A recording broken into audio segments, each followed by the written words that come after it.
অবশেষে আল্লাহ তাআলা বিভিন্ন কারিশমা করে তাকে বাঁচিয়ে রেখে যেই স্বপ্ন তিনি দেখেছেন সেই বাস্তবায়ন আল্লাহ তাআলা করেই দেখালেন, সুবহানাল্লাহ। কারণ স্বপ্নটা পৃথিবীর কারো ছিল না, স্বপ্নটা ছিল আল্লাহর পক্ষ থেকে, এবং সেই স্বপ্নটা আল্লাহ তাআলা বাস্তবায়ন করে দেখাবেনই। এজন্য ইউসুফ আলাইহিস সালাম সেই আঁকতেন, স্বপ্ন দেখতেন, হৃদয়ে আঁকতেন, যেহেতু এই স্বপ্ন আমার সন্তান দেখেছে, আমার সন্তান অবশ্যই বেঁচে আছে, কোথাও না কোথাও আছে, যেহেতু আল্লাহ স্বপ্ন দেখিয়েছেন বাস্তবায়ন হবেই হবে, তবে কবে হবে, কখন হবে, কিভাবে হবে সেটা তিনি টেনশনের মধ্যে ছিলেন। ঠিক বৃদ্ধ বয়সে দেখলেন যে ঠিক তাই প্রতিফলিত হয়ে গেল, সুবহানাল্লাহ। আদম আলাইহিস সালামের সন্তান ছিল হাবিল এবং কাবিল।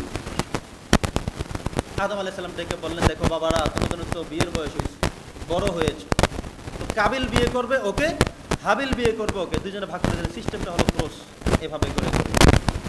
এবার কাবিলের মনে হিংসা যে হাবিলের যেই মেয়েটা বিয়ে করতে দিল ও তো অনেক সুন্দর, আমি তারে বিয়ে করব, সুন্দর থাকতে হবে আমার ভাগে।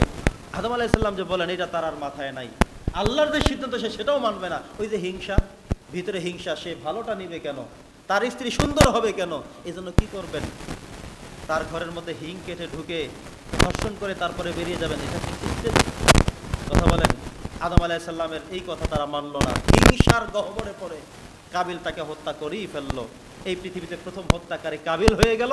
কিয়ামত পর্যন্ত যত মানুষ একজন আরেকজনকে হত্যা করবে, খুন করবে, সমস্ত খুনের অপরাধের একটা মাত্রা তার মাথায় গিয়েও পড়বে, কারণ পৃথিবীতে প্রথম হত্যাকারী ছিল কাবিল। নাউজুবিল্লাহ পড়েন। ছিল হিংসার কারণে। কিসের কারণে? জোরে বলেন, কিসের কারণে? হিংসার কারণে। এজন্য আমাদেরকে হিংসা কমিয়ে দিতে হবে, হিংসা রাখা যাবে না। নবীজি বলেছেন, ওয়ালা তাবাগাদু ওয়ালা তাহাসাদু, তোমরা হিংসা করো না, হিংসা থেকে বিরত থাকো। তো আমাদের অন্তরের রোগের তৃতীয় নম্বর বললাম, চতুর্থ হলো রিয়া, লৌকিকতা, মানুষ দেখানো কাজ। যেমন ধরুন আপনি মসজিদে 10 টাকা দিবেন, 10 টাকা দিয়ে দিলেই তো হলো। এখন আপনি দেওয়ার সময় দেখতেছেন যে আপনার কাছে কিন্তু টাকাই দিলেন আপনার কাছে, আপনি আবার টাকাটা ফেরত নিয়ে আসলেন, আবার এই 2-4 জন কিভাবে দেখাবেন দেখানোর ব্যবস্থা করে তারপরে আপনি দিলেন। আপনি নামাজ পড়বেন, এখন মসজিদে কেউ নাই, আপনি একা একা নামাজ কেমনে হয়, 2-4 জন তারপরে পড়লেন। মানে আপনি চাচ্ছেন এটা যে আমি করব ইবাদত, কিন্তু দেখতে হবে মানুষ, আমি দিব আল্লাহর রাস্তায় টাকা, কিন্তু সবাই সেটা দেখা লাগবে। সবাই যেহেতু দেখে না, এতে ইবাদত করে লাভ। কথা বোঝেন নাই?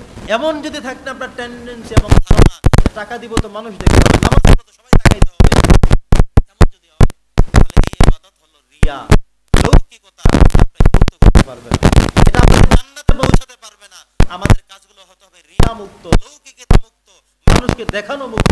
আপনি দিতে গেছেন স্বাভাবিকভাবেই, যারা দেখছে দেখছে, দেখেন অনেক মানুষ দেখবে, তাতে আসে যায় না, কিন্তু আপনার ভিতরে কি ছিল, আপনি কি চেয়েছিলেন, আপনার দান সবাই দেখবে কি দেখবে না, সবাইকে দেখাইতে হবে কি হবে না, আপনার টেন্ডেন্সিটা কি হলো, সেটা নিয়ে হলো লৌকিকতা।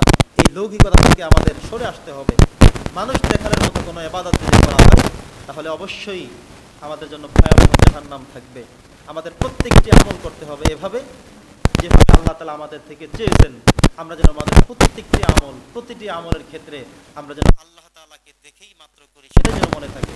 অনেক সময় এমন হয় যে এমপি সাহেব যেহেতু আমার পাশে, চেয়ারম্যান যেহেতু আমার পাশে, তাহলে নামাজটা একটু আস্তে আস্তে আস্তে আস্তে পড়ি, উনি দেখুক যে না লোকটা তো মনে হয় ভালো মানুষ।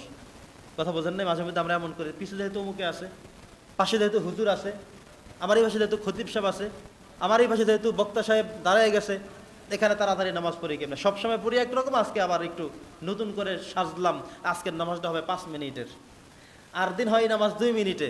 তাহলে এই যে নামাজের মধ্যে আপনি একটা পার্থক্য করে ফেললেন আপনার একজন মানুষকে দেখে, কাউকে দেখানোর উদ্দেশ্যে, তো ওই লৌকিকতা কিন্তু এখানে চলে আসছে। আপনার ইবাদতটা সবসময় একরকম হতে হবে।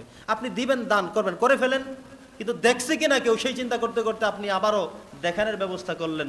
তো নেক কাজের মধ্যে যখন আপনি লৌকিকতা আনবেন, তখন আপনাকে এটা সেই সুফল দিবে না যেই সুফল আপনি শুধু আল্লাহর জন্যই করতেন, সেই সুফল আপনি পাবেন না।